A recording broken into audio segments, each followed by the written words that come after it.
डाल दे। तो तुरंत सुखदेव बाबा राजा परीक्षित से सृष्टि विस्तार के बारे में बताते हैं। भगवान नारायण के नाभि कमल से भगवान श्रीमन नारायण, नारायण शब्द का अर्थ है नार मतलब जल, जल में जो विहार कर रहा है उसी में समाधिस्थ है, उसी में जो आयन कर रहा है वो नारायण। नारायण के नाभि से एक कमल उत्पन्न हुआ। भगवान श्रीमन नारायण के नाभि कमल से स्वयं ब्रह्मा जी उत्पन्न हुए। ब्रह्मा जी ने जब सृष्टि की इच्छा की,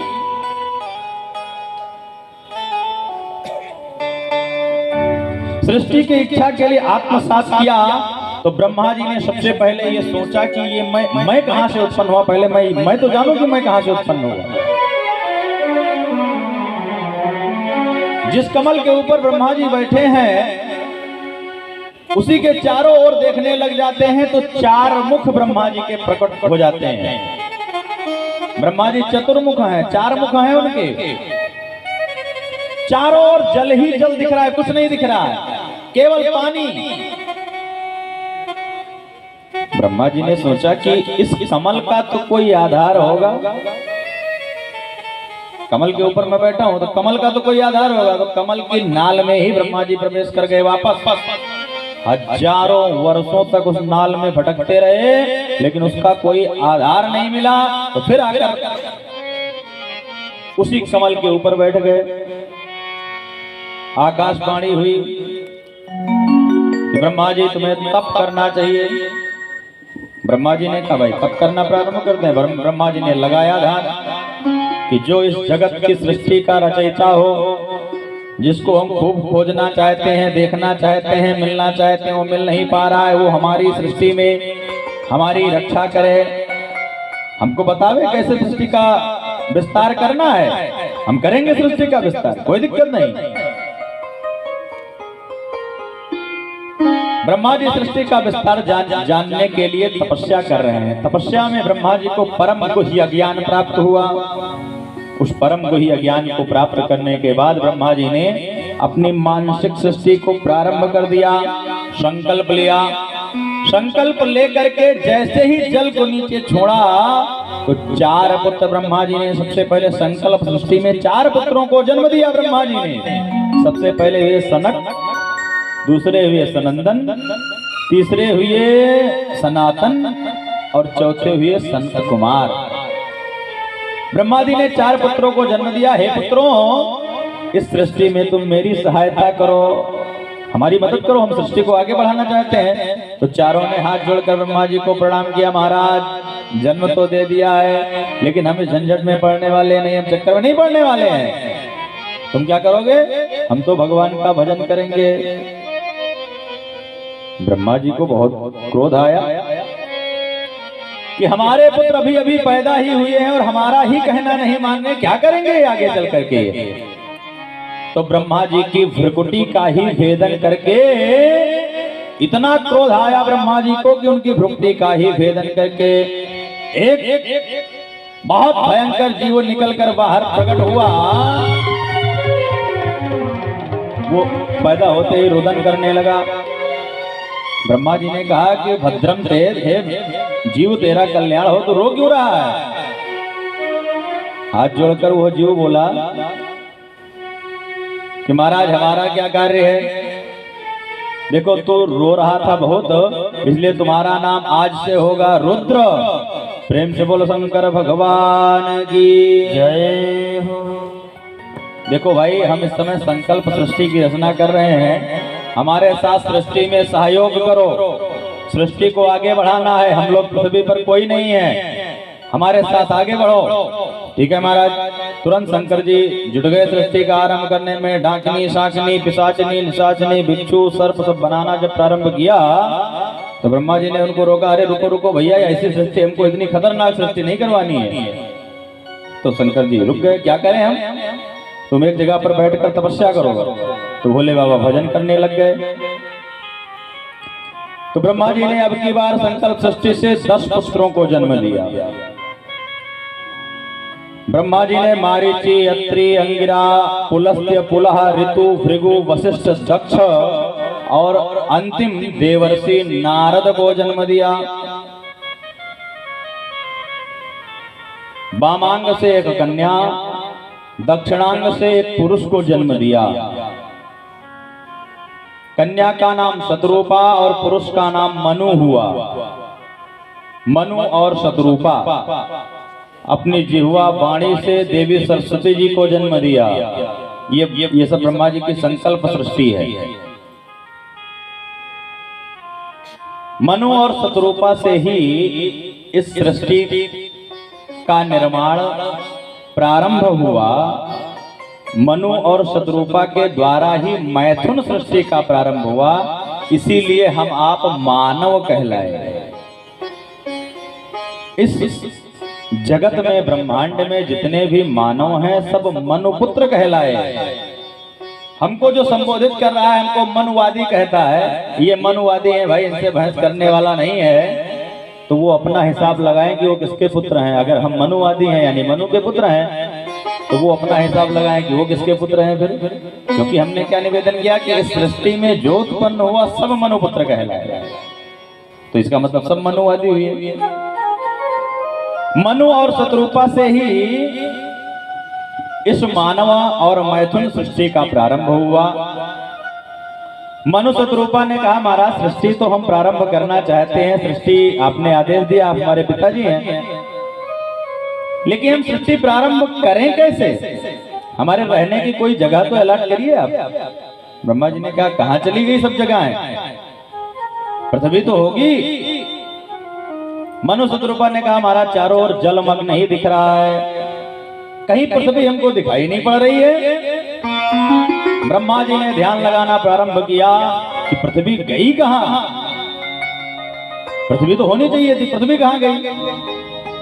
तो ब्रह्मा जी ध्यान लगा ही रहे थे, भगवान श्रीमन नारायण के चरणों में प्रार्थना कर ही रहे थे। तब तक ब्रह्मा जी को ये पता चला कि इस पृथ्वी का हरण तो हिरण्याक्ष ने कर लिया है। पृथ्वी है ही नहीं, सृष्टि का प्रारंभ होएगा कैसे? राजर्षि परीक्षित ने सुखदेव बाबा से तुरंत प्रश्न कर दिया कि महाराज ये हिरण्याक्ष कौन था जो पूरी पृथ्वी का हरण कर सकता है? उसके अंदर इतना बल, इतना तेज कैसे आया? ये तो बड़े आश्चर्य की बात है कि जो पूरी पृथ्वी का ही हरण कर ले। उसके बारे में भी कुछ बताइए। आगे हिरण्याक्ष की चर्चा भी हम करेंगे। मनु महाराज की प्रार्थना पर जब पृथ्वी वापस आई तो मनु महाराज के दो पुत्र हुए, उत्तानपात और प्रियव्रत। 3 बेटियां हुई, आकुति, देवहूति और प्रसूति।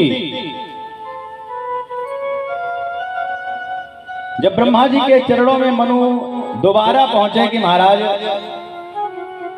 पृथ्वी का कोई जुगाड़ करिए, नहीं तो ये कल्याण हो नहीं पाएगा।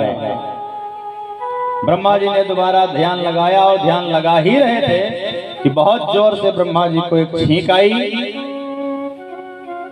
एक अंगुष्ठ के आकार का एक जीव उस छींक से उत्पन्न हुआ। वो धीरे धीरे इतना विशालकाय होता गया कि उसको देख करके ब्रह्मा जी को भी आश्चर्य हुआ कि ये कौन है। 12 रूप धारण करके वो जीव प्रकट हुआ। प्रेम से बोल 12 भगवान की जय हो। पर्वताकार शरीर। देवताओं ने भी ब्रह्मा जी के साथ स्तवन किया और वो 12 भगवान हिरण्याक्ष के चंगुल से जाकर के पृथ्वी को लेकर भागे। हिरण्याक्ष ने भगवान का पीछा किया। हिरण्याक्ष ने कहा कि हे वन गोचरा, हे वन गोचर, सूकर कहीं के क्यों भाग रहा है? भगवान ने कहा पहले पृथ्वी को स्थापित करते हैं, फिर इससे हिसाब लेंगे। भगवान ने यथावत ला करके पृथ्वी को जहां पर स्थापित भगवान का संकल्प था वहां पर उन्होंने स्थापित किया। और स्थापित करने के बाद भगवान हिरण्याक्ष की तरफ घूमकर खड़े हुए। हाँ महाराज, आप क्या कह रहे थे बताइए जरा। हिरण्याक्ष ने तुरंत गदा का प्रहार भगवान में किया और भगवान ने भी उसका उत्तर उसी भाषा में दिया। बाराह के रूप में है, शुकर रूप में है भगवान, शुकर अवतार, शुकर के रूप में है माधव। हिरण्याक्ष को और माधव में 27 दिन तक युद्ध चला और अंततः गत्वा हिरण्याक्ष मारा गया। प्रेम से बोल भक्तवत्सल भगवान की जय हो। सारे देवता आकर के ब्रह्मा जी के साथ माधव का स्तवन किए।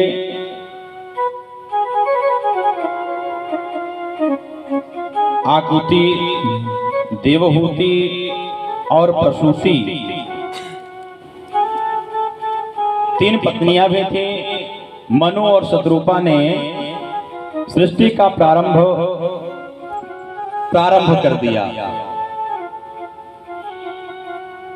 सूत जी महाराज शौनकादिक ऋषियों से जो कथा सुना रहे हैं नैमिषारण्य के पावन जंगलों में, यही कथा सुखदेव बाबा राजा परीक्षित को सुना रहे थे। वहीं पर सूत जी महाराज ने सुना था वो कथा, वही तो आकर के नैमिषारण्य में सुना पाए। सुखदेव बाबा राजा परीक्षित से कहते हैं कि महर्षि कश्यप के अनेकों पत्नियां थीं। दिति, अदिति, दनु, काष्ठा, इन ऋषियों के जो जिनके जिनके कश्यप गोत्र हैं, ये कश्यप ऋषि की ही संतान है। हम ऋषियों की संतान हैं। जो हमारा गोत्र है हम उन्हीं ऋषि की संतान है। शास्त्र में 13 पत्नियों का वर्णन मिला है कश्यप के।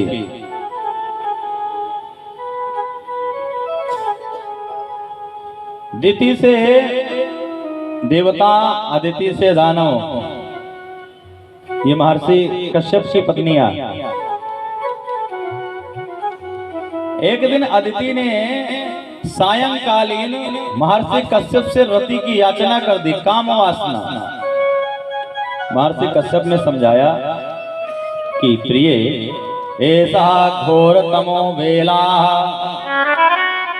ये सायंकालीन समय है भाई, ये माधव के भजन का समय है। माधव का वंदन करना चाहिए, उनके चरण कमल में प्रीति करनी चाहिए। ये भोग का समय थोड़ी है, रमण का विहार का समय थोड़ी है। ऐसा घोर तमो बेला, बहुत समझाया लेकिन महर्षि कश्यप की पत्नी नहीं मानी।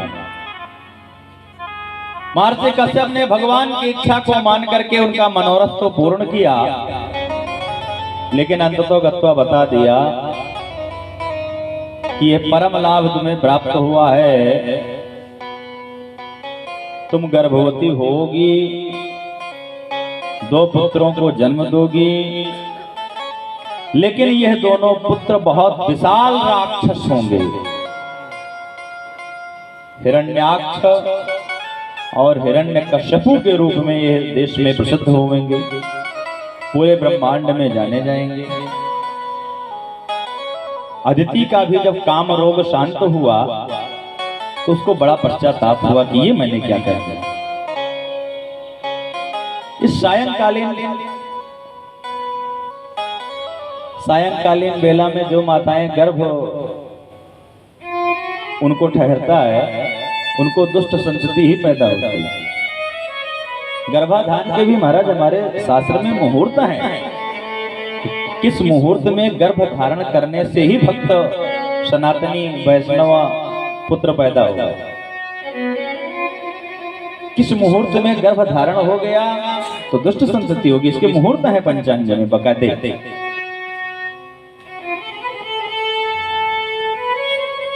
महर्षि कश्यप की पत्नी को दुख तो बहुत हुआ कि अब ये गलती तो हो गई, लेकिन मैं भी कोई तपस्वी से कम नहीं हूं। मैं उन बच्चों को, उन जीव को जन्म ही नहीं दूंगी। पूरे 100 वर्षों तक आपको विश्वास नहीं होगा, महर्षि कश्यप की पत्नी ने पूरे 100 वर्षों तक उन दोनों जीवों को जन्म ही नहीं दिया। ऐसा उस अदिति के शरीर से तेज निकलना प्रारंभ हुआ कि वो तीनों लोगों को, चाहे वो स्वर्ग हो, चाहे वो पृथ्वी हो और चाहे वो पाताल हो, तीनों लोगों को वो तेज जलाने लग गया। सारे देवता भाग कर गए ब्रह्मा जी की शरण में। महाराज ये हो क्या रहा है, हम किस तेज से जल रहे हैं? ब्रह्मा जी कहते हैं कि देवताओं घबराओ नहीं, अभी ध्यान लगा कर देखता हूं कहां से ये तेज आ रहा है, क्या हो रहा है, इसका कनेक्शन कहां तक जुड़ा हुआ है। ब्रह्मा जी ने ध्यान लगाया, तुरंत ब्रह्मा जी ने बताया, मानसा में सुता युष्मत पूर्वजा संकादया। देवताओं घबराओ मत, हमारे ही मानस पुत्र सनक सनंदन सनातन सनत कुमार ने, इन चारों भैयाओं ने एक बार भगवान के चरणों में प्रणाम करने गए और भगवान के दूत पार्षद जय और विजय ने इनको रोक दिया कि अभी तुम अंदर नहीं जा सकते हो, भगवान अभी विश्राम कर रहे हैं। तुरंत हमारे इन्हीं चारों पुत्रों ने उन जय और विजय को शाप दे दिया कि तुम यहाँ रहने योग्य ही नहीं हो, तुम यहाँ पर तो मनुष्यों जैसी हरकत कर रहे हो। अरे भगवान के दर्शन में कोई नियम ही नहीं है।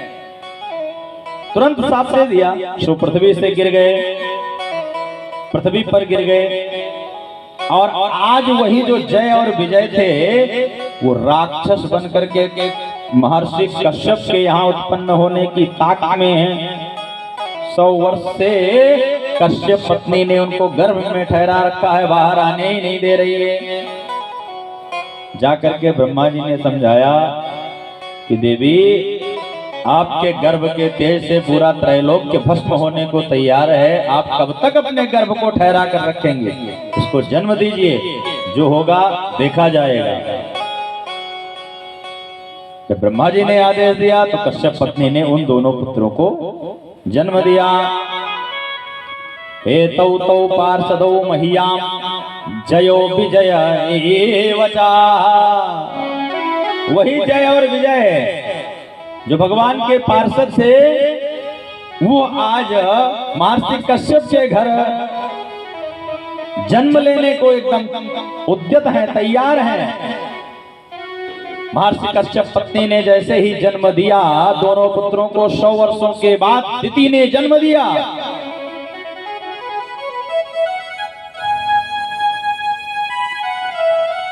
दोनों जैसे उत्पन्न हुए, क्योंकि उनकी उम्र तो गर्भ में ही 100 वर्ष हो चुकी थी। देखते ही देखते दोनों भैयाओं का शरीर पर्वताकार हो गया। दिविस प्रियो हेम किरीट कोटि भी, बहुत भयंकर भद्र सा शरीर, बहुत विशालकाय होता चला गया। मुकुट लगाते हैं तो वो आकाश तक लहराता है, इतना विशालकाय शरीर। दोनों भैया अट्टहास कर अगर एक बार हंस देते हैं तो इंद्र अपने सिंहासन से गिर पड़ता है। दोनों भैयाओं ने कहा, इस जगत में हम दिख रहे हैं, शरीर में बड़ी खुजली मच रही है, किससे युद्ध किया जाए, कोई मिलेगा युद्ध करने के लिए? दोनों भैया दिग्विजय करने के लिए, पूरी पृथ्वी को जीत लेने के लिए घर से बाहर निकल जाते हैं। जो रास्ते में मिलता गया सबको निपटाते गए। स्वर्ग में गए, इंद्र को मार के भगा दिया वहां से, ये हमारा है। नारद जी एक बार नारायण नारायण करते हुए रास्ते में मिल गए। नारद जी से कहा, महाराज ये दिन भर नारायण नारायण ही करते रहते, को लड़ना भिड़ना भी आता है? नारद जी ने कहा, हमारा लड़ना भिड़ना तो नहीं आता है, लेकिन लड़ाना भिड़ाना आता है। तो बताओ किससे लड़े हम आशीर्वाद देते हैं, भगवान से कामना करते हैं कि तुम्हारा मनोरथ जल्द पूर्ण हो। समुद्र को अठखेलियां करता हुआ जब हिरण्याक्ष ने देखा तो समुद्र के पास गया, उसकी लहरों पर ही गदा चलाना प्रारंभ कर दिया। अरे समुद्र कहां घुसा बैठा, निकल बाहर। समुद्र हाथ जोड़कर बाहर निकल आया। चल हमसे 2-2 हाथ हो जाए। समुद्र ने कहा महाराज हम भी जवान थे तो हमारी भी बड़ी खुजली मस्ती थी लड़ने की, अब क्या करें, शरीर बुढ़े अवस्था की ओर हो गया, वृद्धावस्था की ओर शरीर चल रहा है। आशीर्वाद देते हैं, भगवान से प्रार्थना करते हैं कि आपकी जल्द मनोकामना पूरी हो। घर से चले वापस घर आ गए, लड़ने वाला कोई सामने नहीं टिका। तो हिरण्याक्ष ने सोचा कोई लड़ने भिड़ने वाला मिल नहीं रहा है, तो इसलिए उसने पृथ्वी का ही हरण कर लिया कि जिसको पृथ्वी की आवश्यकता होगी वो लड़ने आएगा तब देंगे। तो सुखदेव बाबा राजा परीक्षित से कहते हैं ये वही कश्यप ऋषि की पुत्र है हिरण्याक्ष, यही पृथ्वी का भी अभी हरण कर ले गए थे और उन्हीं को मार करके पृथ्वी की स्थापना भगवान ने पुनः की वाराह वेश में, शुक्र के वेश में। जिस दिन से भगवान वाराह के रूप में श्रीमन नारायण ने हिरण्याक्ष को मारा, उसी दिन से हिरण्यकश्यपु उनका कट्टर वैरी हो गया। किसका? श्रीमन नारायण प्रभु का कट्टर वैरी हो गया। सोचा कि जो हिरण्याक्ष को मार सकता है, हमारे जुड़वा भाई को मार सकता है, जितनी शक्ति हमारे अंदर थी उतनी उसके अंदर थी, जबकि वो बड़ा था उसके अंदर तो ज्यादा थी। तो जो हिरण्याक्ष को मार सकता है उससे भिड़ना ठीक नहीं है। समय अनुकूल ना हो तो हर जगह हाथ नहीं लगाना चाहिए। नुकसान होना प्रारंभ हुआ तो पता नहीं कितनी दूर तक होता रहे, शांत हो जाना चाहिए थोड़े दिन के लिए। राक्षस हमारे भारतवर्ष के बताइए कितने होशियार हैं। समय अनुकूल नहीं है, इस समय भिड़ना ठीक नहीं है। क्या करना चाहिए? पहले तपस्या करके बल को इकट्ठा करना चाहिए, तब भिड़ेंगे आराम से महाराज। सुखदेव बाबा राजा परीक्षित से कहते हैं कि यम योगिनो योग समाधिनो रह्यो ध्यायन्ति लिंगा सतसो मुमक्षया। कालांतर में हिरण्यकश्यपु तो चला गया तपस्या करने, मनु शतरूपा के 5 संतानें हुई, प्रियव्रत और उत्तानपाद पुत्र हुए। पुत्रियां हुई आहुति, आकुति, देवहूति और प्रसूति। तो देवहूति का वंश की चर्चा सबसे पहले की। देवहूति का विवाह महर्षि कर्दम ऋषि के साथ हुआ। समय कम है, 7 बज चुका है। कपिलोपाख्यान में अगर फंस गए तो आगे की कथा अभी आपको भगवान जन्म तक पहुंचना है। देवहूति का विवाह ब्रह्मा जी के कहने पर महर्षि कर्दम के साथ हुआ। 9 कन्याएं हुई। उन 9 कन्याओं का विवाह ब्रह्मा जी के पुत्र जो 10 अभी आपने सुना कि संकल्प सृष्टि से नारद सहित अत्रि, वशिष्ठ, मारीचि, पुलस्त्य, पुलह इन ऋषियों का जन्म हुआ। तो कर्दम ऋषि की 9 कन्याओं के साथ इनका विवाह हुआ। नारद जी उस समय कहीं टहलने गए थे तो जीवन भर टहलते ही रह गए, नारद जी का विवाह ही नहीं हुआ। यानी 10वें नंबर के नारद जी थे तो नारद जी का विवाह नहीं हुआ। इन्हीं के घर में, महर्षि कर्दम के ही घर में भगवान का साक्षात नारायण का अवतार हुआ। 24 अवतारों में उनका भी नाम है। भगवान कपिल का अवतार हुआ। प्रेम से बोल कपिल भगवान की जय हो। गंगा सागर में इन्होंने जाकर समाधि ली। आज भी मकर संक्रांति के परम पावन पर्व पर बहुत बड़ा मेला गंगा सागर में लगता है और भक्त जाकर के दर्शन करते हैं। जहाँ पर सारी नदियां जाकर के सागर को प्रणाम करती हैं, गंगा जी जाकर सागर से मिलती हैं, वो है गंगा सागर। सारे तीर्थ बार बार और गंगा सागर एक बार। बहुत सुरम्य स्थान है। महर्षि कपिल का आश्रम है। जब जीवन में शरीर साथ देवे तो गंगा सागर का दर्शन अवश्य हर व्यक्ति को करना चाहिए। तो देवहूति के वंश को बताया कि देवहूति के वंश में महर्षि कपिल के रूप में भगवान का साक्षात अवतार हुआ। अब दूसरी बेटी के बारे में बताया कि दूसरी मनोस्तु सतरूपायाम 3 कन्याश्च जग्निगे आकुतिर्देवहूतिश्च प्रसूतिर्दिविस्तृता। दूसरी बेटी थी आकुति तो आकृति का विवाह रुचि प्रजापति के साथ हुआ। प्रजापति कौन था? ये भी ब्रह्मा जी का पुत्र था। पुत्र का धर्म का आश्रय लेकर के रुचि प्रजापति के साथ आकृति का विवाह। अब पुत्र का धर्म का आश्रय, कुछ जो चीजें नहीं समझ में आ रही हैं वो हम उसका व्यास विधि से वर्णन कर दे रहे हैं।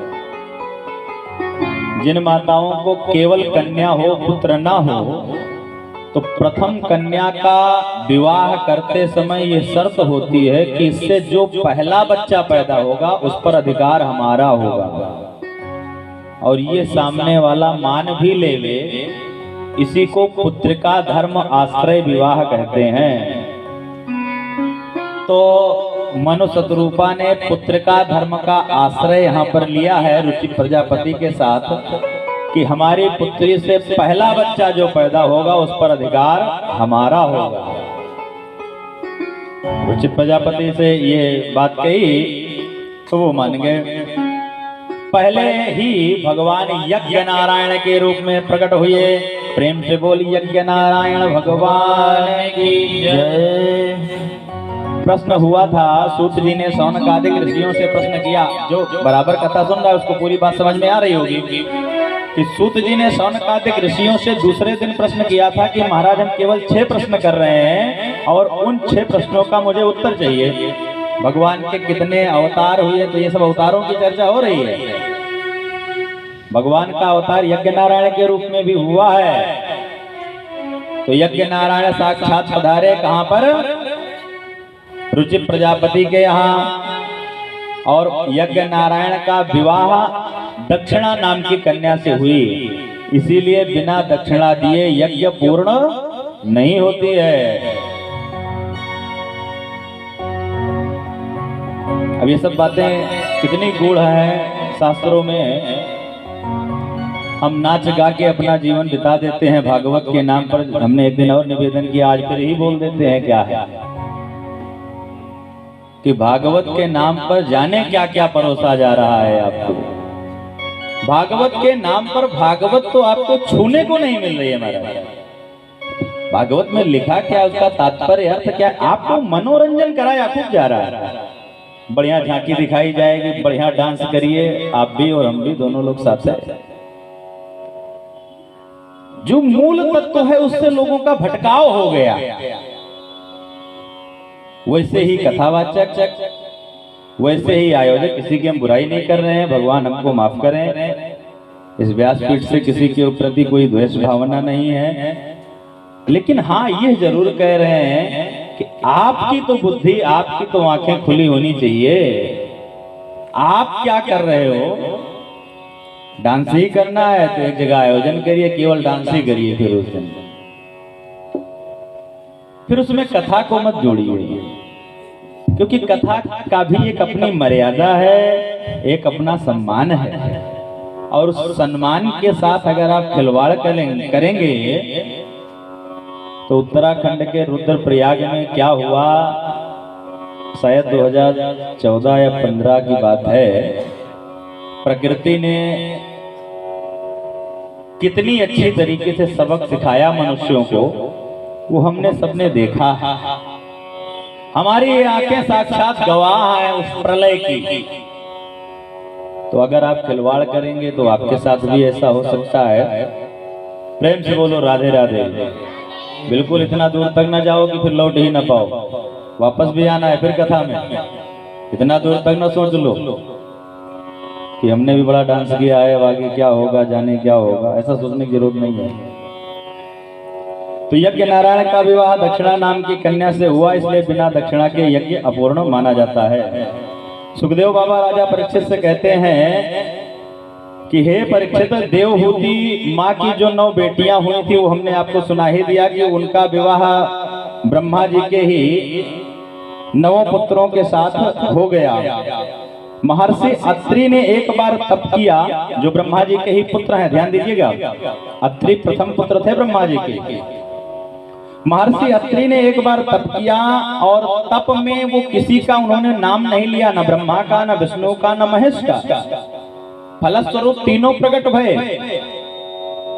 तीनों ने एक साथ कहा महर्षि वरम ब्रूयात, वर मांगिए। अत्रि ने जब आंख खोला तो उन्होंने सोचा कि हमने नाम एक का लिया था, तीन प्रकट हो गए तो तीन से क्या मांगे, तो मुस्कुराए। तो श्रीमन नारायण प्रभु ने कहा कि भो अत्रि अहम नत्री, हे अत्रि हम आपको तीन दिख जरूर रहे हैं, तीन है नहीं, हमको एक ही मानो, वरदान मांगो।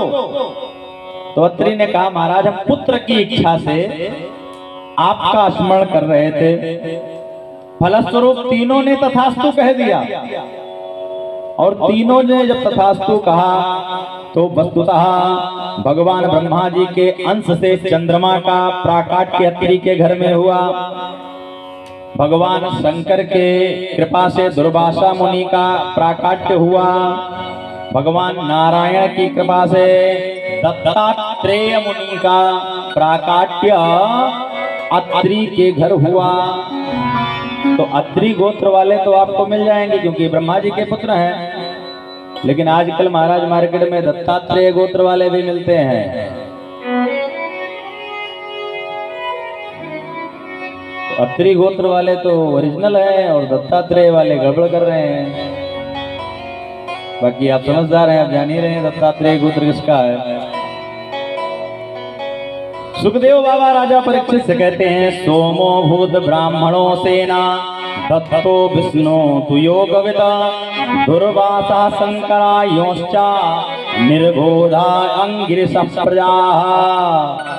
मनु महाराज की सबसे छोटी कन्या थी प्रसूति। प्रसूति का विवाह दक्ष प्रजापति से हुआ। वो रुचि प्रजापति थे जिनकी अभी यज्ञ नारायण वाली बात थी, इनका नाम था दक्ष प्रजापति। प्रजापति एक पद था, आपको ये भी क्लियर कर दिया। जैसे इंद्र एक पद है, उस पर हम बैठ जाएंगे जिस दिन, उस दिन हम इंद्र हो जाएंगे। आप बैठ जाएंगे, आप इंद्र हो जाएंगे। जो शतक क्रतु होता है यानी 100 यज्ञ करता है, वो उस पद को पाने का अधिकारी स्वतः हो जाता है। जो बहुमत सिद्ध करेगा सरकार उसी की बनेगी। हम जिस दिन सिद्ध कर लेंगे हम बना लेंगे, आप जिस दिन सिद्ध कर लेंगे आप बना लेंगे। तो प्रजापति भी एक पद है। जैसे जनक, हम सब जानते हैं ना कि माता सीता के पिताजी का नाम जनक था, लेकिन केवल जनक नहीं था। आप जब गुड़ में जाएंगे तो आपको पता चलेगा कि केवल जनक नहीं था। जो जनक माता सीता जी के पिता थे उनका नाम था शीरध्वज जनक। अब मानस खोलिए आपको मिलेगा। उस वंश में जितने हुए सब जनक कहलाए, सबके अलग अलग नाम हुए। शीरध्वज, कमलध्वज, विमलध्वज, अनन्य। वो जनक की वंश परंपरा आप आगे 7वें दिन की कथा भागवत में भी श्रवण करेंगे। तो ऐसा नहीं है कि वही शीरध्वज जनक ही थे, यहाँ पर भी ये अलग थी। ऐसे ही प्रजापति एक पद है। तो अभी आपने जो कथा सुनी वो रुचि प्रजापति की थी। अब जो आप सुनने जा रहे हैं दक्ष प्रजापति की। आकुति का विवाह दक्ष प्रसूति का विवाह दक्ष प्रजापति के साथ हुआ, जिनकी 16 बेटियां हुई। उन 16 बेटियों में 13 कन्याएं अकेले धर्म को ब्याह दी गईं। धर्म की 13 पत्नियां हैं अकेले। उनमें धर्म की मूर्ति नामक पत्नी के गर्भ से साक्षात भगवान नर नारायण के रूप में प्रकट हुए। प्रेम से बोलो नर नारायण भगवान की। ये आज भी बद्री विशाल में बद्री नारायण धाम आज भी विराजमान है। जिस दिन पुनः सतयुग की स्थापना होगी ये तुरंत बाहर आ जाएंगे। ये अदृश्य अवस्था में बद्री विशाल में रहते हैं। हाँ, इसका वर्णन है। अश्वत्थामा बलिर्व्यासो हनुमांश्च विभीषणः कृपः परशुरामश्च सप्तैतान् चिरजीविनः। कौन? अश्वत्थामा, बलि, व्यास जी महाराज जिन्होंने ये पुराण की रचना की, और राक्षस कुल में है बलि, जिसने अपना सर्वस्व ध्यान दे दिया नारायण को वामन अवतार में। अश्वत्थामा बलिर्व्यासो हनुमांश्च, हनुमान जी महाराज हमारे, प्रेम से बोलो हनुमान जी महाराज की जय। हनुमांश्चा विभीषणः, विभीषण रावण भाई। अश्वत्थामा बलिर्व्यासो हनुमांश्चा विभीषणः कृपः, कृपाचार्य द्रोणाचार्य जी के साले, ये पांडवों के कुल गुरु थे। द्रोणाचार्य अध्ययन अध्यापन कराते थे, अध्यापक थे, लेकिन कृपाचार्य देखिए अंतर होता है, एक शिक्षा गुरु होता है, एक हमारा सदगुरु होता है। तो कृपाचार्य जी पांडवों के कुल गुरु थे।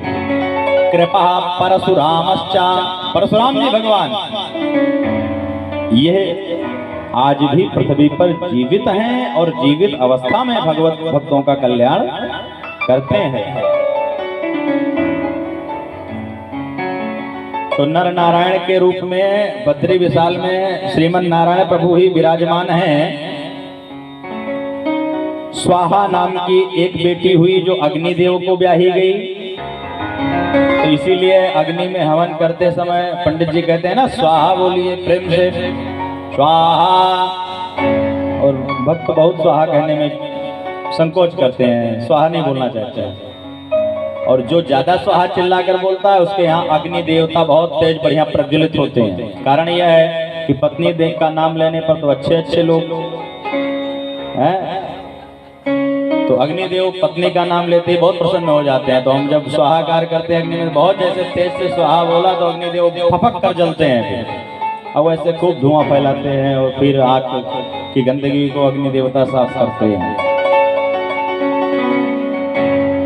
स्वधा नाम की बेटी को पितरों को ब्याही गई, जो हमारे पितर देवता हुए वो स्वधा नाम की, इसीलिए तो मंत्र आता है देवताभ्या पितृभ्यश्चा महायोगिभ्य एव च नमः स्वाहायै स्वाधायै नित्यमेव नमो नमः।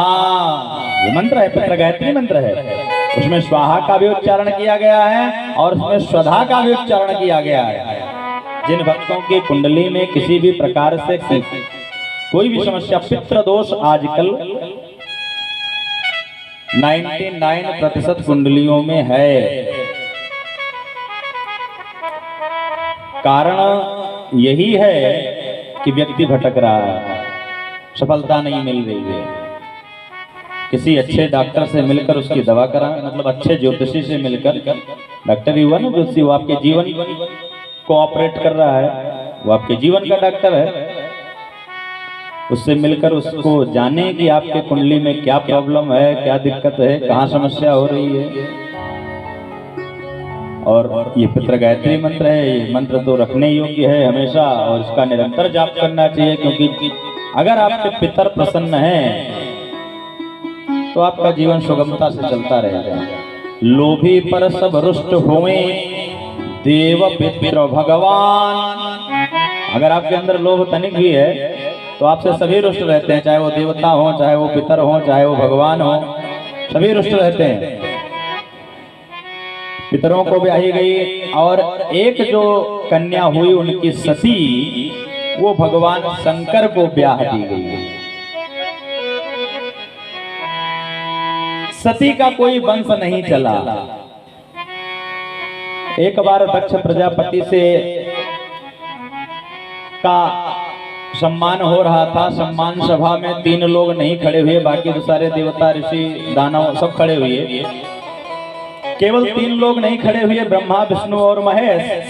तो दक्ष प्रजापति उस सभा में जब प्रवेश किया तो बड़ा लंबा जयकारा हो रहा था, तो वो इस पर नजर बनाया हुआ था, कौन खड़ा हो रहा है, कौन बैठ रहा है, कौन सम्मान दे रहा है, कौन हाथ जोड़ रहा है, क्या कर रहा है।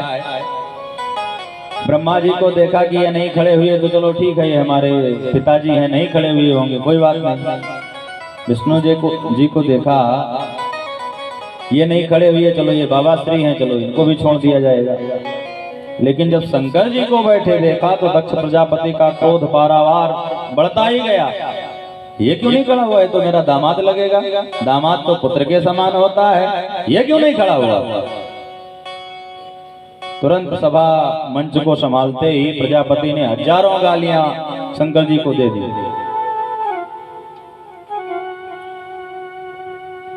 सम्माननीय व्यक्तियों के बीच दुष्टों को नहीं बुलाना चाहिए। किसी ने पूछ दिया कौन दुष्ट दिख रहा है, तुम्हें शंकर नहीं दिख रहा है? हमारा इतना बड़ा सम्मान हो रहा था, देखिए दुष्टता कितनी धृष्ट। हम इसके पिता के योग्य हैं, हमारा दामाद है।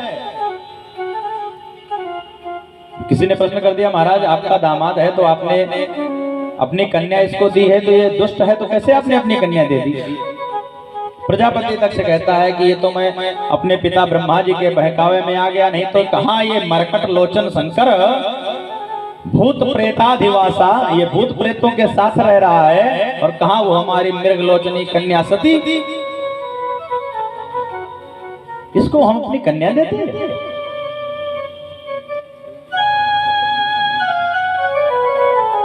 नंदीश्वर को रहा नहीं गया, हरिहर निंदा सुनहि जे काना। अपने गुरु की, अपने आराध्य की, भगवान की, मान्य की, माता पिता की निंदा अपने कान से सुनना नहीं चाहिए। नहीं तो जैसे गाय मारने पर जो पाप लगता है, ते पातक गौघात समाना। पाप लगता है, गाय मारने जैसा पाप लगता है जो अपने गुरु की निंदा करता है, अपने आराध्य की निंदा करता है, अपने हरि की निंदा करता है, माधव की निंदा करता है, और जो बैठकर सुनता है उसको भी लगता है। नंदीश्वर खड़े हो गए, अरे महाराज आपका जो मन है वही बड़बड़ाते जा रहे हैं, ये कौन सी बात थी? तुरंत अत्रि मुनि ने कहा कि तू बैठ जा भाई, सास ससुर और दामाद का ये चल रहा है झगड़ा, और तू इसमें क्यों बीच में बोल पड़ा? तुम्हें नहीं बोलना चाहिए था। अरे महाराज आप कह रहे हो नहीं बोलना चाहिए था, मैं तो अब यहाँ पर मुझसे अब कुछ बर्दाश्त नहीं हो रहा है। मैं तो यहाँ पर यही कहना चाहता हूँ कि भाई ये जो झगड़ा है ये आपस में एक दूसरे को शाप देने की व्यवस्था में चल रहा है। अब तो एक दूसरे को शाप देने लग गए हैं। दक्ष प्रजापति ने कहा भगवान शंकर की ओर कि आज से मैं शाप देता हूँ भगवान शंकर को, इनको किसी भी यज्ञ में कोई भी भाग ना दिया जावे।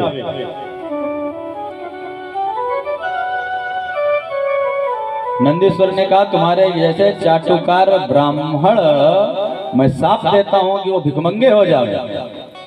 आज भी चापलूस ब्राह्मण का मतलब जो पांडित्य कर्म में लीन है, और अगर वो चापलूस हैं तो वो लक्ष्मी जी उनसे बहुत दूर है।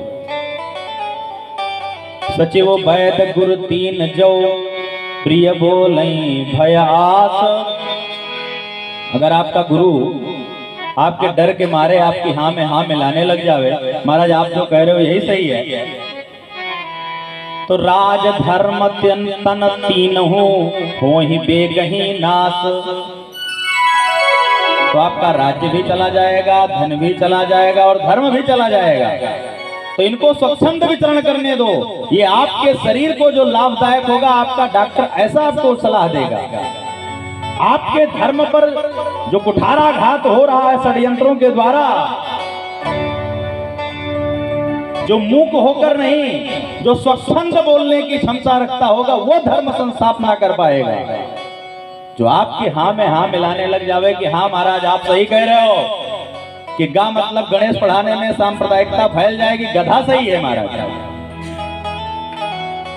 कोई दिक्कत नहीं है। तो ऐसे ब्राह्मणों को नंदीश्वर ने साफ दिया है। भगवान के विशेष गण हैं, वाहन भी हैं। तो नंदी ने साफ दे दिया कि तुम्हारे जैसे चाटुकार ब्राह्मण भिखमंगे हो जाएंगे। महर्षि ने श्राप दिया कि तुम्हारे जो शंकर के तुम लोग गण हो सब अवगढ़ हो जाओगे, बिल्कुल पक्कड़। भगवान शंकर ने कहा भैया ये स्वागत समारोह चल रहा है कि सांप समारोह चल रहा है, ये तो समझ ही में नहीं आ रहा है। और अगर ये सांप समारोह चल रहा है तो ये हो हमारे ही कारण रहा है। अजय बहुत दूर से आपका आगमन हुआ, बड़े सौभाग्य की बात है कि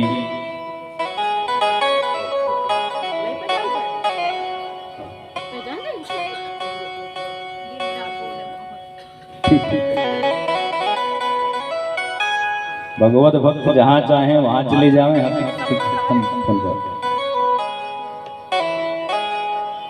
देर हुआ है।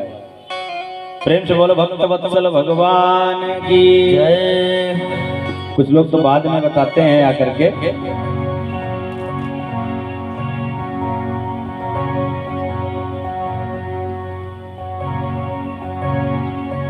कि महाराज हम आए थे, वहां आपकी कथा चल रही है, हम सुन के चले गए। और आप जैसे लोग जब याद दिला देते हैं तो अच्छा भी लग जाता है कि भाई बहुत दूर से चले आ रहे हैं लोग। अब आपका घर वहाँ महानगर में है, महानगर में, और वहाँ से आप कथा सुनने दौड़े चले आए। कल तो पता चला कि कुछ लोग साउथ सिटी दिल्ली बाग से चले आ रहे हैं और अड़ोसी पड़ोसी नहीं आ पा रहे हैं। तो भगवान की एक कृपा है, जिसके ऊपर जो बरसाना चाहे वो बरसा दे रहे हैं। प्रेम से बोलो भक्त वत्सल भगवान की जय।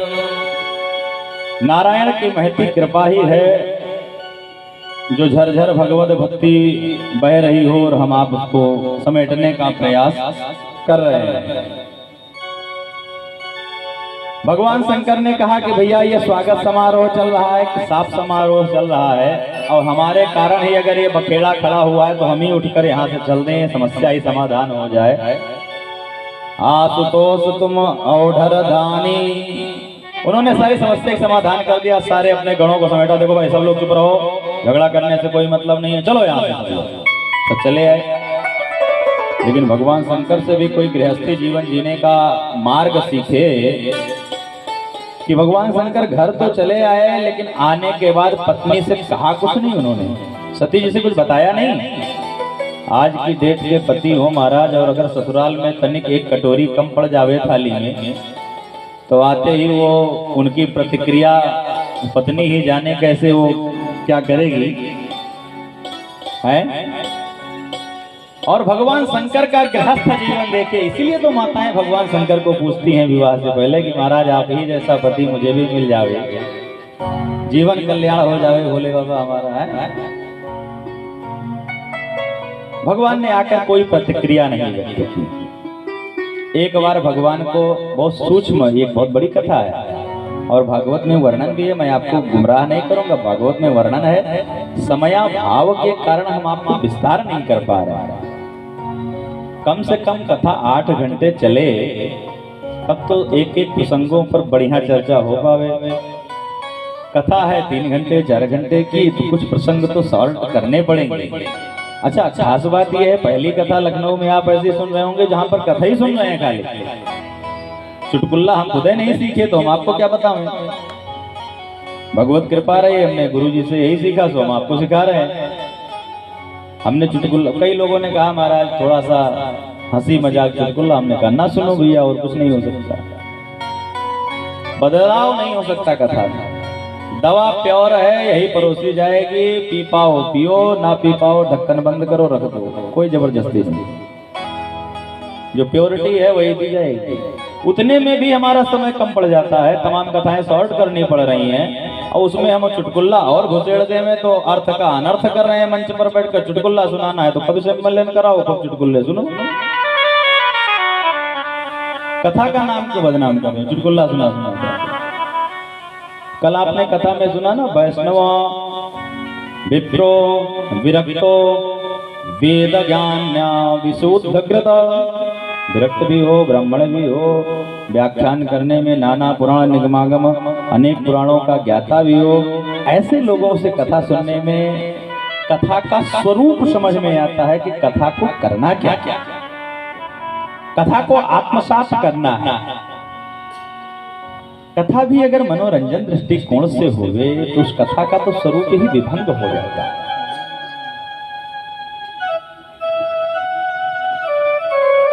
एक बार दक्ष प्रजापति ने भगवान शंकर को ही नीचा दिखाने के लिए हरिद्वार में जाकर कनखल में यज्ञ करवाया कि सबसे पहले हम ही यज्ञ करेंगे और भगवान रुद्र को कुछ नहीं देंगे उसमें भाग, तो सारे जगत में इसका प्रचार हो जाएगा कि भगवान शंकर को भाग अब नहीं देना है। और ये झगड़ा पूरे ब्रह्मांड में सबको पता चल गया। भगवान शंकर समाधिस्थ भगवान का ध्यान कर रहे हैं सती जी उनकी सेवा कर रही हैं, लेकिन तमाम आज सुबह से ही विमान गड़गड़ा रहे हैं आकाश मार्ग में। सब कहाँ जा रहे हैं? हरिद्वार कनखल। हमारी पड़ोसी से तनिक गड़बड़ा जावे तो हम अपने किसी भी जानने वाले पास पहुंचेंगे तो पड़ोसी का हालचाल तुरंत पूछेगा, कैसा है वो आपका, जबकि उसको पता है कि गड़बड़ा गई। तो तमाम देव कन्याओं ने सती जी से कहा, आपके मायके में यज्ञ हो रही है इतना विशाल, आप घर में बैठी हैं, आप यहाँ क्या कर रही हैं? सती जी को तो कोई निमंत्रण न्योता आया ही नहीं था। सती जी तो अवाक रह गई, कोई जवाब। चली चली बहन, मैं भी आ रही हूँ पीछे से। सती जी ने शंकर जी को प्रणाम किया। शंकर जी से कहा कि आपको पता है कि आपके ससुराल में बहुत भारी यज्ञ हो रहा है, जबकि माताएं मायके में कुछ होता है। आपको पता है कि हमारे मायके में कितने लोग धनी हैं, कितने संपन्न हैं और क्या क्या करवाते रहते हैं, ऐसे पूजा पाठ रोज करवाते हैं। आपको कुछ पता है? सती जी कह रही है, महाराज आपके ससुराल में आपके ससुर जी ने बहुत भारी यज्ञ किया है। शंकर जी ने कहा बहुत अच्छी बात है, लेकिन कुछ निमंत्रण चिट्ठी पत्री आई है? तो सती जी कह रही भेजा जरूर होगा, पहुंची नहीं है, डाक गड़बड़ा गई होगी। भेजा जरूर होगा क्योंकि हमारे माता पिता अभी जिंदा है। माँ है तभी मायका, जिस दिन माँ खत्म उस दिन मायका खत्म। तो माँ अभी जिंदा है, कोई कितना भी विरोध करेगा तो आएगी चिट्ठी पत्र। भगवान कह रहे हैं नहीं आएगी। आपको कैसे मालूम? आप यहीं बैठे बैठे आपने जान लिया कि आप चिट्ठी नहीं आएगी। हम कह रहे हैं आएगी। तब भगवान ने आज वो सभा वाली बात बताई कि उस दिन मैं आपके पिताजी का स्वागत सम्मान समारोह हो रहा था, उसमें मैं तनिक खड़ा नहीं हुआ। मेरे हृदय में उनका असम्मान करना नहीं था, मैं तो चाहता था कि उनका सम्मान करूं। मैंने सर्वभूत हृदय भगवान नारायण के चरणों में प्रणाम करते हुए आपके पिताजी को भी प्रणाम किया था कि वो हमारे ससुर हैं, लेकिन उन्होंने मेरी भावनाओं की कोई इज्जत नहीं की और सभा में मुझे हजारों गालियां सुना दी। जब सती जी ने ये सुना तो अवाक रह गए। कुछ देर सोचने के बाद सती जी ने कहा कि ठीक है महाराज, आप मत जावें, लेकिन हम तो चले जावें। तो भगवान शंकर ने कहा भाई देखो, जाने में हमें कोई दिक्कत नहीं है, लेकिन आवत ही हर से नहीं, नैनन नहीं स्नेह, तुलसी न जाइए चाहे कंचन बरसे। आपके जाने पर वास्तव में अगर उससे भूल हुई हो तो दौड़ कर आएगा दरवाजे पर, महाराज मुझसे बहुत बड़ा अपराध हो गया, आपको मैं कार्ड देना भूल गया, आप गलती हो गई। और वहां पर तो बिल्कुल नहीं जाना चाहिए कि आप तो प्रेमाधिक्य में बहे चले जा रहे हैं और वहां पहुंचने पर लोगों के मुंह बनने लग जावे। सती जी को लाख समझाया शंकर जी ने कि वहां पर जाने पर तुम्हारा कल्याण नहीं है, लेकिन सती जी मायके का जैसे वो यज्ञ स्थल आंख में भ्रमण करे तैसे वो मायके जाने के लिए तैयार। भगवान शंकर का याद आवे तो दौड़कर भगवान शंकर के बाद अंततो गत्वा सती जी चली ही गई। जैसे गई यज्ञ स्थल पर पहुंची और पहुंचते ही उन्होंने देखा कि जो देवता कल को प्रणाम करते थे साष्टांग दंडवत, आज इनको देखकर मुंह फेर ले रहे हैं। कोई बात नहीं, यज्ञ स्थल का निरीक्षण किया, सभी देवताओं का, छोटे से छोटे देवताओं का अलग अलग भाग परोसा हुआ है, लेकिन भगवान शंकर का, रुद्र का कोई भाग नहीं, कोई वेदी नहीं। बड़ा आश्चर्य हुआ। पिताजी की तरफ बढ़ी तो पिताजी ने मुंह फेर लिया। तब माताजी के पास गई, माताजी ने दौड़कर अंक में भर लिया, आओ आओ पुत्री। सबसे ज्यादा अगर किसी को कष्ट था कि हमारी पुत्री सती नहीं आई है तो माता को ही था। मैंने बार बार कहा लेकिन तुम्हारा पिता बड़ा निष्ठुर है, उसने तुमको निमंत्रण नहीं दिया। बहनें सब आई, अरे सती ऐसी जगहों पर निमंत्रण का इंतजार नहीं करना चाहिए, अच्छा किया तुमने आया, तुम चली आई, बहुत अच्छा किया, हम चाह रहे थे तुम आओ। अब सारी बहनें भगिनी मिली, बहुत मुस्कुराता, सारी बहनें हंस रही हैं, मिल रही हैं, और सती जी के केवल मन में, सती जी के आंखों के सामने केवल यज्ञ स्थल नाच रहा। सबसे मिलकर के यथावत अभिवादन स्वीकार करके सती जी दक्ष के पास पहुंची। दक्ष से सती जी ने पूछा कि महाराज, हे दक्ष प्रजापति, आज आपने छोटे से छोटे देवताओं को, ऋषियों को, मुनियों को, सबको भाग अलग अलग परोसा है, और देवाधिदेव महादेव का भाग कहां है? दक्ष प्रजापति कुछ नहीं बोले, फिर मुंह घुमा लिए। सती जी ने कहा, शंकर जी हमको मना कर रहे थे कि तुम्हारा वहां जाने में कोई कल्याण नहीं है, किसी भी प्रकार का। मैं नहीं मानी। अगर मैं आज इस यज्ञ स्थल से वापस भी जाती हूँ और जैसे वापस कैलाश पर पहुंचूंगी, तैसे शंकर जी कहेंगे आओ आओ दक्ष कुमारी, और जैसे ही वो दक्ष कुमारी कहेंगे वो बाण मेरे हृदय में आकर चुभ जाएगा। कौन सी दक्ष कुमारी? जिसका बाप उससे बोल ही नहीं रहा है, जिसका पिता उससे बोल ही नहीं रहा है, वो दक्ष कुमारी। दाक्षायणी कह के जब वो संबोधन करेंगे तो मैं क्या मुंह दिखाऊंगी उनको? अगर उन्होंने पूछ लिया कि क्या सम्मान हुआ तुम्हारा, क्या विदाई मिली तुमको, क्या जवाब दूंगी मैं? तुम्हारे द्वारा दिया हुआ ये है शरीर, जब तक ये रहेगा तब तक पिताजी का नाम दक्ष ही लिखा जाएगा। तो हे दक्ष, तुम्हारे सामने ही मैं इस शरीर को ही भस्म कर दे रही हूं। अब मैं इस शरीर को लेकर वापस ससुराल नहीं जाऊंगा। ये कहकर सती जी ने ध्यानस्थ होकर योग समाधि का ध्यान किया, साक्षात अग्निदेव का। और एक 84 योगों में ये भी योग है कि अपने शरीर को ही भस्म कर ले। आत्मा को परमात्मा में विलीन कर दिया सीतारामचंद्र जी के चरणों में, और शरीर को योग बल से भस्म कर दिया।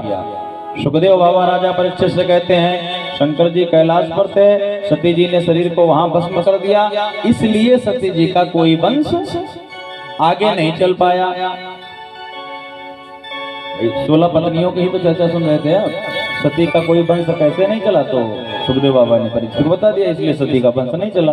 भगवान शंकर का फिर दूसरा विवाह हुआ पार्वती के साथ। अब ये सब कथाएं शिव पुराण कभी सुनिएगा तो बहुत डिटेल में मिलेंगी, हैं? आगे भी तो बढ़ना है। छठे स्कंद में अजामिलोपाख्यान की कथा है कि कैसे एक भक्त ने भगवान के नाम को केवल अपने पुत्र का नाम का आश्रय ले लिया, और अपने पुत्र का ही स्मरण करके भगवान के लोक को चला गया। और 7वें स्कंद में प्रहलाद चरित्र आता है। अब महाराज परीक्षित ने सुखदेव बाबा से एक सुंदर प्रश्न कर दिया था कि गुरुदेव, एक ओर तो भगवान को आप समदर्शी कहते हैं, और दूसरी बार जब जब हम देखते हैं तो भगवान राक्षसों को ही मारते फिरते हैं, भगवान समदर्शी फिर कैसे हुए? तो सुखदेव बाबा ने कहा, भाई समदर्शी हैं भगवान। भगवान हिरण्यकश्यप को मार रहे हैं, उन्हीं के पिता को, और प्रहलाद पर अपनी कृपा भी बरसा रहे हैं। तो राजा परीक्षित ने कहा, महाराज हाथ जोड़ रहे हैं, थोड़ा सा एक बार अगर प्रहलाद जी की भी चर्चा हो जावे। तो प्रहलाद जी की चर्चा में कहते हैं, ये यथा माम प्रपद्यन्ते तांस्तैव भजाम्य हम। जो भगवान को जिस भावना से भजन करता है, भगवान उसका वैसे ही मनोरथ पूर्ण करते हैं। जाकी रही भावना जैसी, प्रभु मूरत देखी तिन्ह तैसी। हिरण्यकश्यप जो हिरण्याक्ष का भाई था, अभी अभी आपने कथा सुनी, भगवान का कट्टर बैरी हो गया। उसने इतनी तपस्या की कि ब्रह्मा जी प्रकट हुए। ब्रह्मा जी से उसने वर मांगा कि हमको वरदान चाहिए, क्या कि हमको इस पूरे जगत में, ब्रह्मांड में कोई मार ना पाए। तो ब्रह्मा जी ने कहा, ये वरदान नहीं दे सकते, क्योंकि ये तो वैलिडिटी हमारी भी नहीं है, ये तो गारंटी हमारी भी नहीं है, कुछ और मांगो। अच्छा, ये वरदान आप नहीं दे सकते? नहीं भाई, हमारे जीवन की गारंटी नहीं, हम आपके जीवन की गारंटी कैसे ले लेंगे? अच्छा, और कुछ मांगो। ब्रह्मा जी ने कहा, तो उसने तो फिर अब वरदानों की झड़ी लगा दी। आपके बनाए हुए 12 महीनों में मैं किसी महीने में भी ना मरूं, अच्छा, आपके बनाए हुए दिन और आपकी बनाई हुई रात में मैं न मरूं। अच्छा, ना अस्त्र से मरूं, ना शस्त्र से मरूं, ना मानव से मरूं, ना दानव से मरूं, ना जानवर से मरूं। अच्छा, ना ऊपर मरूं, ना नीचे मरूं, ना दिन में मरूं, ना रात में मरूं। जब प्रश्नों की झड़ी लगाता गया वो बराबर, ब्रह्मा जी ने कहा भाई रुक जाओ, भाई रुक जाओ, कितना एक बार तपस्या तुमने किया, कितना वरदान मांग लोगे। महाराज आपकी बनाई हुई, लास्ट में उसने कहा महाराज आपकी बनाई हुई सृष्टि में किसी वस्तु से न मैं न मरूं। आपकी बनाई हुई सृष्टि में 83,09,999 पूरे 84 लाख योनियों में किसी प्राणी से न मरूं। ठीक है भैया, ठीक है, अब हो गया, बंद कर अपनी इस लिस्ट को। कितनी लंबी लिस्ट है तुम्हारी। देख हिरण्यकश्यपु, तुमने जो वरदान मांगे हैं सब असाध्य हैं, देने योग्य नहीं है, लेकिन तुम्हारे जैसा तपस्या भी किसी ने नहीं की है, इसलिए सारे वरदान तुम्हें मैं देता हूं। अब क्या था हमारा, अब हिरण्यकश्यपु ने कहा अब तो कोई मार सकता नहीं हमें, अब तो मैं लगभग अमर हो ही गया, 99.99% मेरी गारंटी। बोल अब कोई नहीं मार सकता। अट्टहास किया, सीधे इंद्र के सिंहासन पर ही आक्रमण किया। वही सबको सहज लगता था, वही पहुंच। जो आप जब जब कथाएं सुनेंगे, राक्षस सबसे पहले इंद्र पर आक्रमण करते थे। वो ये मानते थे कि यही बहुमत सिद्ध कर दो तो बाकी तो सब लोग अपने आप सरेंडर हो जाएंगे। तो सबसे पहले उसने इंद्र पर ही आक्रमण किया, तो इंद्र ने सिंहासन छोड़ करके गए, इंद्र कंदराओं में छुप गए। हिरण्यकश्यप का तीनों लोकों पर बढ़िया राज्य हो गया, चक्रवर्ती सम्राट हो गया। और हिरण्यकश्यप ने अब अपनी पत्नी को वापस बुलाया। हिरण्यकश्यप का विवाह भी हुआ था, इसकी पत्नी का नाम था कयाधु। कयाधु से 5 पुत्र उत्पन्न हुए थे। कयाधु को बुलाया, पुत्र उत्पन्न हुए, जिसमें प्रहलाद ही सबसे आह्लाद, सहलाद, प्रहलाद, निहलाद। तो प्रहलाद ही सबसे होनहार थे। सारे बच्चों को जन्म से ही भगवत भक्ति प्रहलाद के अंदर ही अच्छी थी। तो हिरण्यकश्यप ने सोचा कि बच्चे बड़े हो रहे हैं, माता वैरी पिता शत्रु जेन बालो न पाठिदा। वो माता वैरी है, वो पिता शत्रु है जो अपने बालक को पढ़ा नहीं रहा है। ऐसी सूक्तियां कहती हैं हमारे शास्त्र की। तो हिरण्यकश्यप कहता है हमें भी अपने बालक को पढ़ाना चाहिए, भले हम राक्षस हैं, तो कहां पढ़ाया जाए। तो हिरण्यकश्यप ने एक गुरुकुल खुलवाया पहले, हिरण्यकश्यप दानव विश्वविद्यालय, जिसके कुलाधिपति हुए महाराज संडावर्त जी। संडावर्त जी ने कहा भेजो भाई गुरुकुल में, इनको सबको पढ़ाते हैं। तो तमाम और राक्षस बालकों को इकट्ठा किया हिरण्यकश्यप, सबके साथ अपने भी 5 बालकों को भेज दिया, महाराज इनको पढ़ाइए। अब एक दिन हिरण्यकश्यप कहीं से टहल घूम के लौट रहा था, तो सीधे वो आश्रम पहुंच गया। सबसे तेज थे प्रहलाद, तो दौड़ करके प्रहलाद ने अपने पिता का अभिवादन किया, तो हिरण्यकश्यप ने उठाकर गोदी में उठा लिया। एकदा सुरसुराराटा पुत्रमंकमरोप्ययाः प्रयक्षं कथ्यते मन्यते साधु यदि यदाद्भवान्।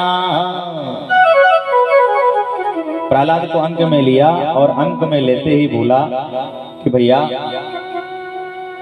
तुमने सबसे अच्छी बात इस पूरे गुरुकुल में क्या पढ़ी। तो प्रहलाद ने तुरंत भगवान की 9धा भक्ति ही परोस दी। हिरण्यकश्यप को हमने यही सिखाया पिताजी कि ये सब धन संपत्ति माया सब कुछ जीवन व्यर्थ है। मनुष्य को अगर आत्म कल्याण की भावना है तो वो भगवान नारायण की चरण शरण ग्रहण कर ले, उसी से उसका कल्याण हो सकता है। अच्छा, जैसे ही ये बात सुनी तुरंत गोदी से उठाकर प्रहलाद को दूर फेंक दिया। संडावर्त जी को बुलाया, अरे मास्टर जी आप यही पढ़ा रहे हैं? हमारे बच्चे को, हमारा बच्चा इस दानव वंश में चंदन की भांति फल फूल रहा था, तुमने इसको भगवत भक्ति यानी बबूल के कांटे इसमें कहां से उपजा दिए? प्रहलाद जी कह रहे हैं धन्य है भगवान तुम्हारी माया, जिसको मैं कह रहा हूं कि यही सत्य है, वो कह रहे हैं कि अरे ऐसे कैसे हो सकता है? संडावर्त जी ने कहा, मास्टर जी ने, यहाँ पर सुखदेव बाबा ने गुरु जी नहीं कहा है। गुरु का मतलब होता है आपके योग्य क्या बात है वही गुरु जी बताते हैं। मास्टर जी सरकार ने जो पाठ्यक्रम निर्धारित कर दिया उनको पढ़ाना वही है, वो आपके लिए उत्तम है या अनुत्तम है इससे उनको मतलब नहीं। संडावर्त जी ने जो हिरण्यकश्यपु ने पाठ्यक्रम निर्धारित कर दिया है कि छल कपट द्वेष दंभ मार काट यही सिखाना है, तो संडावर्त जी वही पढ़ाना चाहते हैं। लेकिन प्रहलाद जी तो पढ़े पढ़ाए पैदा हुए हैं, तो प्रहलाद जी उनको ये पढ़ा रहे हैं। संडावर्त जी को वार्निंग दिया कि अब ऐसा नहीं होना चाहिए, अब अगर हम दोबारा मिलें तो हमारे बच्चे को सुधार के रखना। एक बार गुरुकुल में छुट्टी हुई, बालक सब घर पहुंच गए, माता कयाधु ने प्रहलाद जी को नहलाया धुलाया, बढ़िया काजल लगाया, डिठवन लगाया, और प्रहलाद जी दरबार की ओर, राज दरबार की ओर भागे कि हम पिताजी से मिलकर आते हैं। पिताजी ने बुलाया, अंक से लगाया, बेटा तुझसे मिलते ही पता नहीं क्यों शरीर बहुत शीतल हो जाता है। अब पढ़ाई अच्छी चल रही है? हाँ चल रही महाराज। अब की बार क्या पढ़ के आए हो? वत्स प्रहलाद भद्रम दे, हे बेटा तुम्हारा कल्याण हो। वत्स प्रहलाद भद्रम ते सत्यम कथयमामि साहा। अब की तो क्या पढ़ के आया? अब की भी प्रहलाद जी ने जैसे ही पिताजी ने पूछा कि पूछ तो ये अच्छी बात है, बड़ा संसार गड़बड़ है भाई, पूछते अच्छी बात है, और जब मैं अच्छी बात बता देता हूँ सुनना ये गंदी बात चाहते हैं। किसी से कोई बन ठन कर तैयार हो, बारात जा रहा हो, वो आपसे पूछेगा महाराज मैं कैसा लग रहा हूँ, अब आप उससे सच्चाई बोल दो कि बिल्कुल 2 कौड़ी के लग रहे हो, तो आपके ऊपर खफा हो जाएगा। इतना करा धरा मेहनत करी और इतने महंगे महंगे ब्रांडेड कपड़े लेकर आए और आपने तुरंत हमारी, अब उसको जबरदस्ती। अरे आभासी दुनिया का भी, सोशल मीडिया का भी यही युग है। जो 2 कौड़ी का व्यक्ति लग रहा है उसको भी लिख रहे हैं ब्यूटीफुल, बहुत सुंदर लग रहे हो आप, जबरदस्ती उसके मुंह पर उसी की बढ़ाई, और वो सुनना भी वही चाह रहा है। खास बात नहीं समझिए, एक तो हमसे कह रहा है कि मैं जान रहा हूं, मैं बस सूरत लिख रहा हूं, लेकिन मैं लग रहा हूं, लेकिन देखो तो कितने लोगों ने ब्यूटीफुल लिखा है इसमें। वो कतई लिखना ही नहीं चाह रहा है कि तुम महाराज दाढ़ी बाल सफेद हो गए हैं, आप बिल्कुल देखने में अच्छे नहीं लग रहे हो, फोटो वोटो मत डाला करो, ये कोई कहने नहीं चाह रहा है। बहुत अच्छी महाराज सुरेंद्र नगर में कथा चल रही है आपकी, हमको देखे एकदम, अब जबरदस्ती बताइए।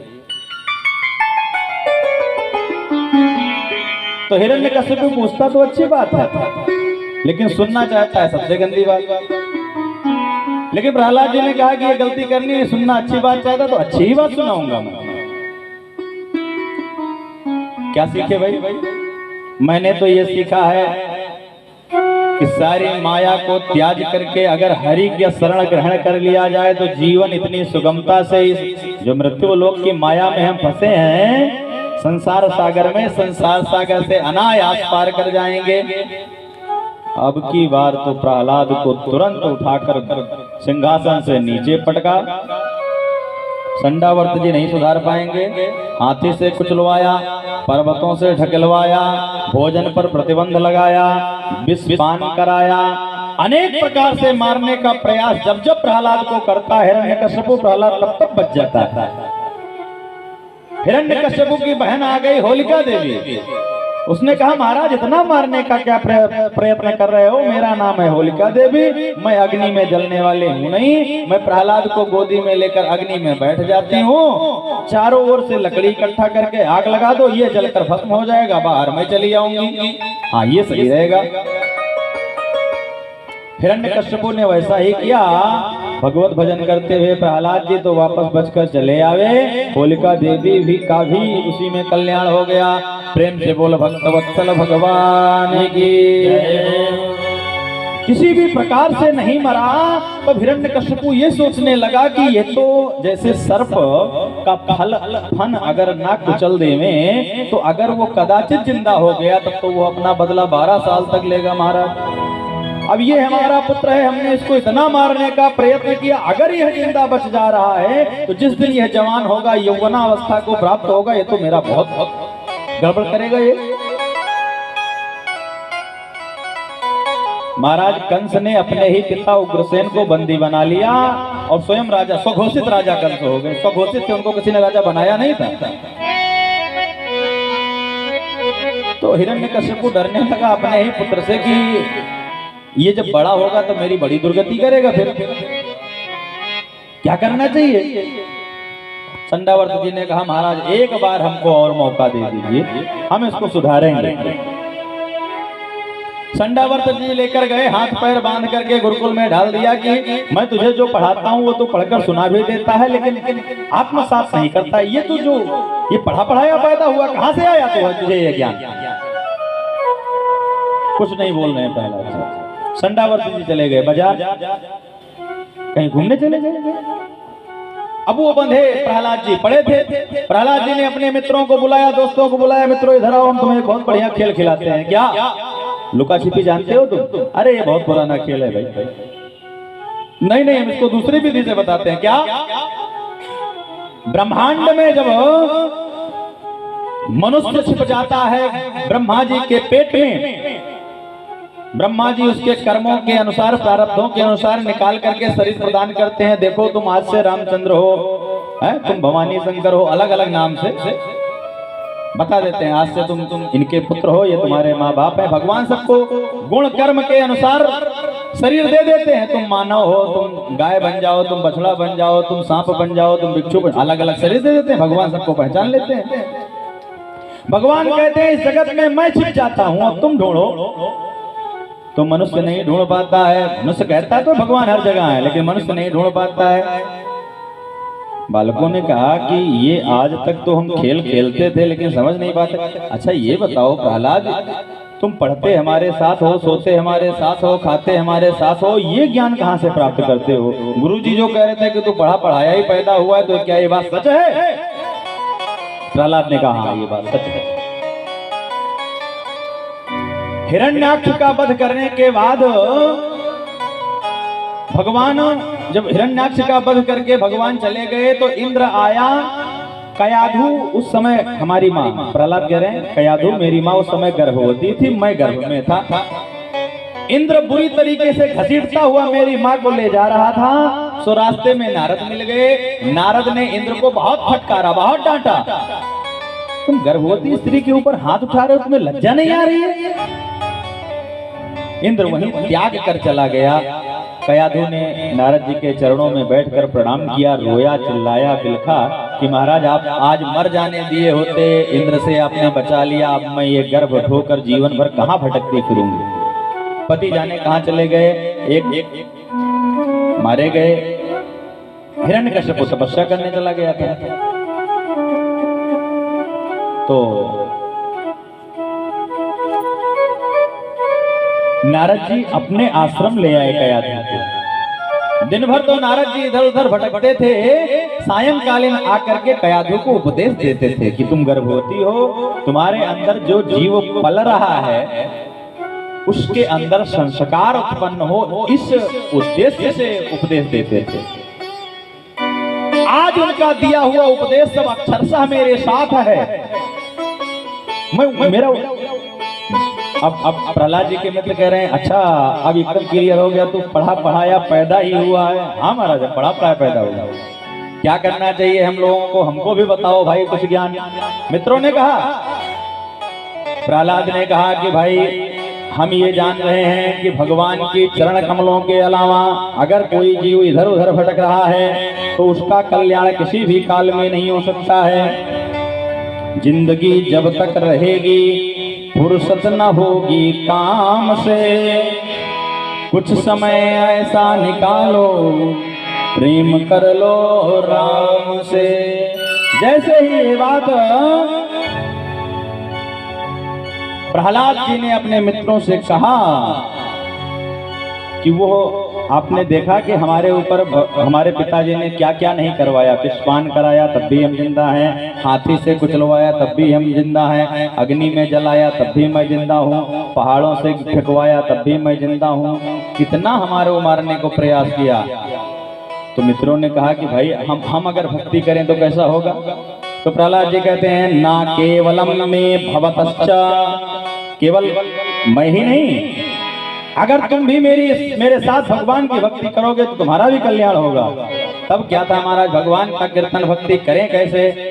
सभी मित्रों से कहा हमारा हाथ खोलो और भगवान का सत्संग करते हुए हम आप नाचेंगे, गाएंगे, घूमेंगे। ओम नमो भगवते वासुदेवाय, ओम नमो भगवते वासुदेवाय, ओम नमो भगवते वासुदेवाय, ओम नमो भगवते वासुदेवाय, ओम नमो भगवते वासुदेवाय, ओम नमो भगवते वासुदेवाय, ओम नमो भगवते वासुदेवाय, ओम नमो भगवते वासुदेवाय, ओम नमो भगवते वासुदेवाय, ओम नमो भगवते वासुदेवाय, ओम नमो भगवते वासुदेवाय, ओम नमो भगवते वासुदेवाय। संडावर्त जी आश्रम में प्रवेश किए, वहां पर इतना लंबा जब संकीर्तन संडावर्त जी ने देखा तो ये कैंसर रूपी जो बीमारी थी ये तो दिन प्रतिदिन बढ़ती जा रही है। अभी तक तो प्रहलाद अकेले झूम रहे थे भगवत भक्ति में, ये तो पूरा आश्रम झूमने लगा। तो संडावर्त जी आश्रम के अंदर प्रवेश ही नहीं किए। ऐसा न हो कि ये बीमारी हमको भी लग जावे, हम भी झूमने लग जावे। तो वो सीधे भाग करके हिरण्यकश्यप के पास गए। महाराज गजब हो गया, क्या हुआ महाराज, आज तो गजब हो गया, पूरा आश्रम भगवत भक्ति में झूम रहा है। तुरंत उसने तलवार उठाई, गदा उठाया और हिरण्यकश्यप भी आश्रम की ओर भगा। हे दुर्विनीत मदात्माना कुल भेद कराधमम अस्तभम मक्ष सन्नोदम नेशेतम याद यज्ञमक्षयम। अरे तू मेरा पुत्र है दुर्विनीत बालक, तुम्हारी ये हिम्मत कैसे हो गई कि तू हमारे ही आश्रम में हमारे दुश्मन के मंत्रों का, दुश्मन के नामों का उच्चारण कर रहा है। जैसे ही उसने दहाड़ लगाई महाराज, तुरंत सारे बालक जो जैसे डांस कर रहे थे, नाच रहे थे, नृत्य कर रहे थे, एक हाथ सिर पर एक हाथ कमर पर, वो वहीं के वहीं खड़े हो गए। जैसे कोई दीवार में सुखदेव बाबा राजा परीक्षित से कहते हैं जैसे किसी ने चित्र बना दिया, चित्रवत। उनकी सिर से और कमर से हाथ हटाने की हिम्मत नहीं पड़ी। जब हिरण्यकश्यप ने अट्टहास किया, अपने पुत्र प्रहलाद से कहा, रे दुर्विनीत, तू हमारे ही आश्रम में रहकर तू हमारे खिलाफ साजिश कर रहा है, हमारे दुश्मन की बातें कर रहा है, मैं तुझे जिंदा नहीं छोड़ूंगा। प्रहलाद ने कहा, महाराज जिस जैसे आप हमसे चिल्ला रहे हैं, ये शक्ति आपके अंदर कहां से आई? ये जो आप तलवार चमका रहे हैं, ये जो सामर्थ्य देता है, उस माधव का चर्चा करता हूं। कहां है तुम्हारा माधव? हिरण्यकश्यप ने प्रश्न किया। क्रोधात् भवति सम्मोहा सम्मोहा स्मृति विभ्रमाः। क्रोध के कारण, क्रोध के ही वशीभूत है हिरण्यकश्यप। क्रोध करके बोल रहा है, कहां है तुम्हारा भगवान? प्रहलाद जी ने कहा, कहां नहीं है मेरा भगवान? हरि व्यापक सर्वत्र समाना, हरि व्यापक सर्वत्र समाना, हरि व्यापक सर्वत्र समाना, हरि व्यापक सर्वत्र समाना, प्रेम जगत हुई भगवान, प्रेम जगत हुई भगवान, प्रेम जगत हुई भगवान, प्रेम जगत हुई भगवान। बोलिए भक्तवत्सल भगवान की जय। देखिए समय अनुकूल है, हम समझ रहे हैं, लेकिन अभी कुछ क्षण पहले आप लोगों ने भगवत संकीर्तन में ओम नमो भगवते वासुदेवाय मंत्र का जाप किया। कहा जाता है ये 12 अक्षर नाम जो व्यक्ति स्मरण मात्र कर लेता है उसके जीवन के समस्त पाप ताप संताप नष्ट हो जाते हैं।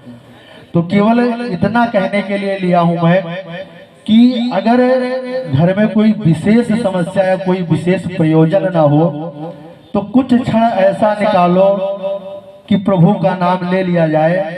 तो कथा का अर्थ ही है कि जो व्यथा को मिटा दे वही कथा।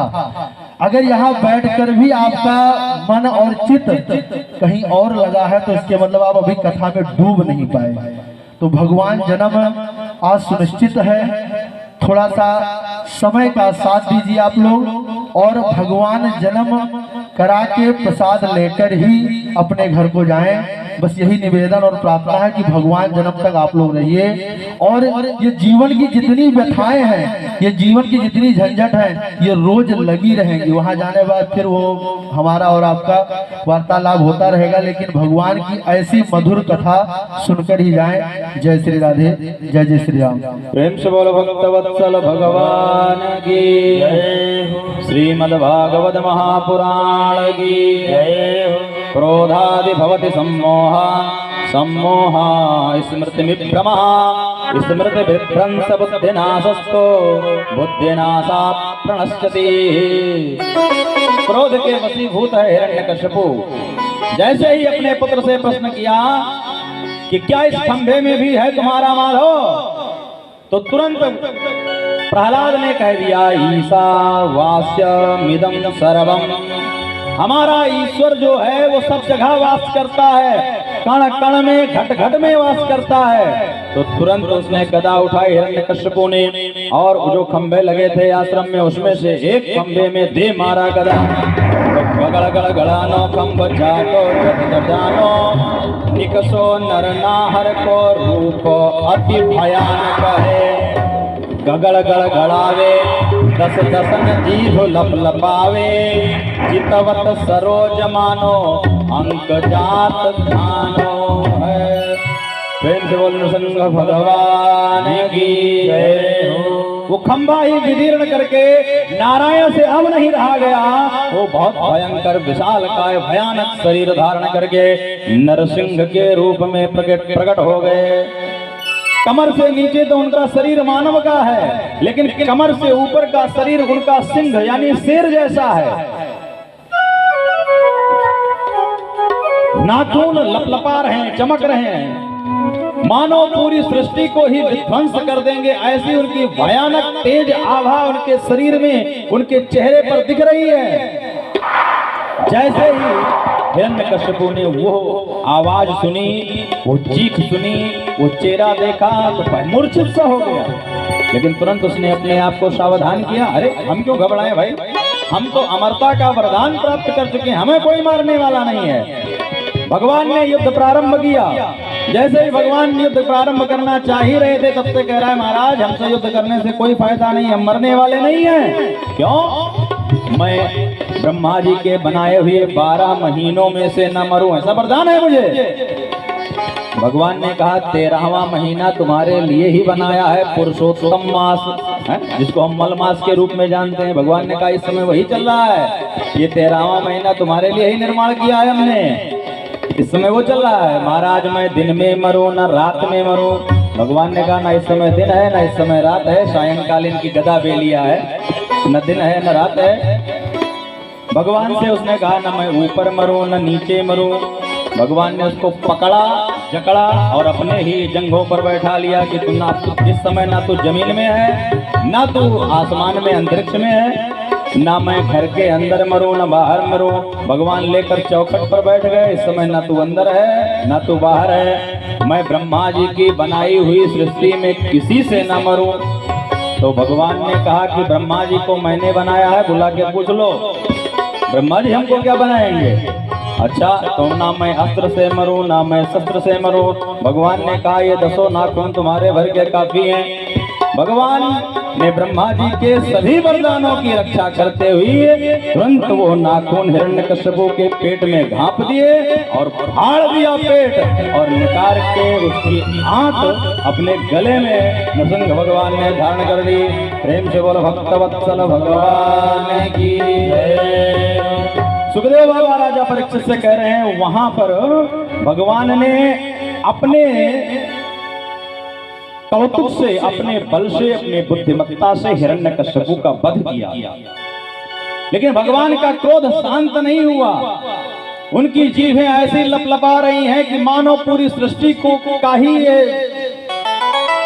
आज खंडन कर देंगे, महाप्रलय हो जाएगा।